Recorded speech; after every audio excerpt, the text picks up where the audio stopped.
on se retrouve enfin pour que je vous fasse le récapitulatif du conseil municipal du 13 février dernier. Il y a eu un peu de temps qui s'est écoulé, il y a eu les vacances scolaires, il y a eu l'apéro de Mieux Vivre Fontenay.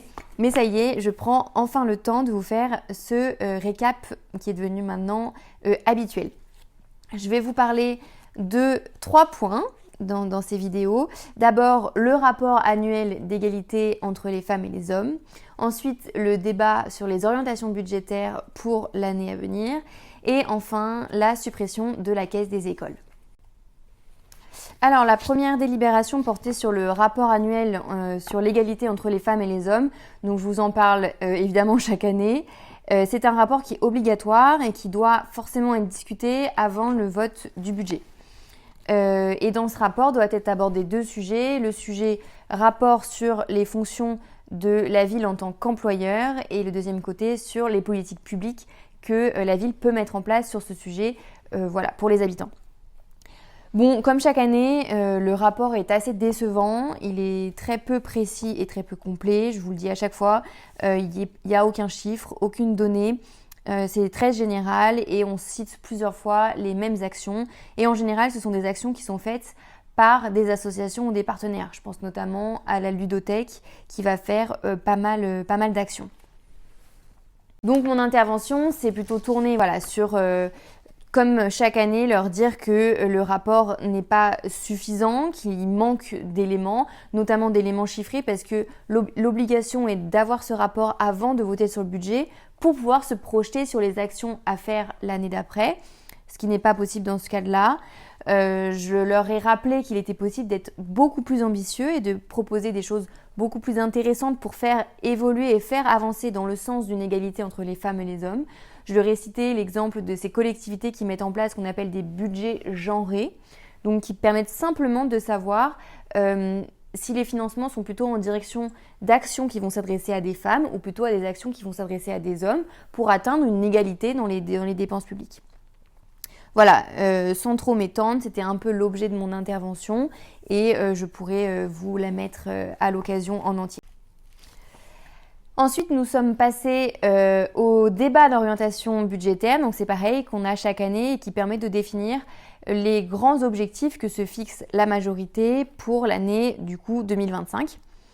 Donc ça commence par une présentation de l'élu aux finances et ensuite on a eu une prise de parole du maire pour expliquer globalement son projet. Et puis ensuite on a été plusieurs de l'opposition à commenter ces orientations budgétaires et à faire un peu l'analyse de ce qui était proposé. Alors pour vous résumer ce qui a pu être dit globalement par l'opposition sur ce débat d'orientation budgétaire, on a tous quasiment pointé du doigt le fait qu'il y a très peu d'ambition dans ces orientations budgétaires, pas tellement de vision qui se dégage de ce document.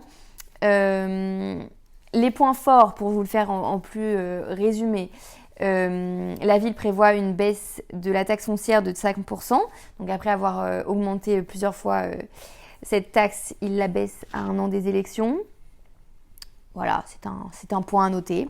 Et ensuite, dans les grosses dépenses d'investissement qui sont prévues pour 2025, on a le parc Sainte-Barbe pour 2,7 millions d'euros. On a la rénovation du marché pour 4,5 millions d'euros, donc ce qu'on a quand même forcément dénoncé parce que c'est une somme vraiment importante. Voilà, 4,5 millions d'euros pour un marché, c'est énorme. C'est le double de ce qui est prévu pour la rénovation du groupe scolaire des Ormeaux, ce qui semble quand même assez aberrant. Et puis, il y a 1,8 million d'euros d'investissement qui est prévu pour tout le reste. Donc, tout le reste, ça va être des travaux de rénovation dans les écoles ou dans tout autre bâtiment public qui sont nécessaires au cours de l'année. Et ce qui est quand même assez peu élevé comme montant comparé à ce qui a pu être dépensé à d'autres moments, et sachant qu'on a quand même évidemment un patrimoine qui est vieillissant et qui demande du coup de l'entretien pour accueillir le public dans de bonnes conditions. Voilà pour vous faire un résumé rapide de ce débat d'orientation budgétaire. Le dernier point à l'ordre du jour est celui de la suppression de la caisse des écoles.